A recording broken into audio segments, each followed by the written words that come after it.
ఆర్య అష్టాంగ మార్గంపై ఇదొక సంక్షిప్త విశ్లేషణ. ఇప్పుడు ఇది కేవలం కొన్ని నియమాల జాబితా అనుకుంటే పొరపాటే. ఇది నిజానికి బాధల నుంచి బయటపడటానికి బుద్ధుడు మనకిచ్చిన ఒక పక్కా స్ట్రాటజీ అన్నమాట. సరే, మొదటి విషయం, ఈ మార్గంలో ఉన్న 8 అంశాలు ఏంటి?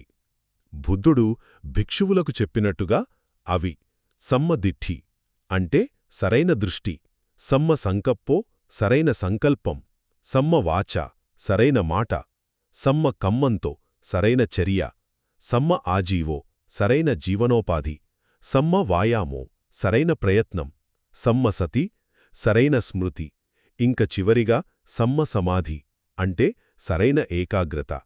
ఇక రెండవ పాయింట్, దీన్ని ఆర్యమార్గం అని ఎందుకంటారు? దీని వెనుక 3 ముఖ్యమైన కారణాలున్నాయి. ఒకటి, ఇది ఎలాంటి మలినాలకు తావులేకుండా చాలా స్వచ్ఛంగా ఉంటుంది. 2, దీన్ని పాటిస్తే ఒక సాధారణ వ్యక్తి కూడా ఆర్య అంటే ఉన్నతమైన వ్యక్తిగా మారతాడు.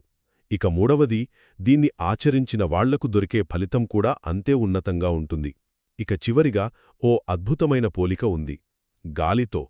ఎలాగంటే, ఈ 8 అంశాల మార్గాన్ని మనం పెంపొందించుకుంటే చాలు, జ్ఞానోదయానికి కావాల్సిన మిగతా 37 అంశాలు కూడా వాటంతటవే అభివృద్ధి చెందుతాయి. ఆకాశంలో 4 దిక్కుల నుంచి గాలి ఎలా వీస్తుందో అలాగే ఈ ఒక్క మార్గాన్ని మనం పట్టుకుంటే మిగతా ఆధ్యాత్మిక గుణాలన్నీ అవే వికసిస్తాయి. సో, సింపుల్గా చెప్పాలంటే ఆర్య అష్టాంగ మార్గం అనేది బాధల నుండి బయటపడటానికి ఒక కంప్లీట్ రోడ్ మ్యాప్ లాంటిది.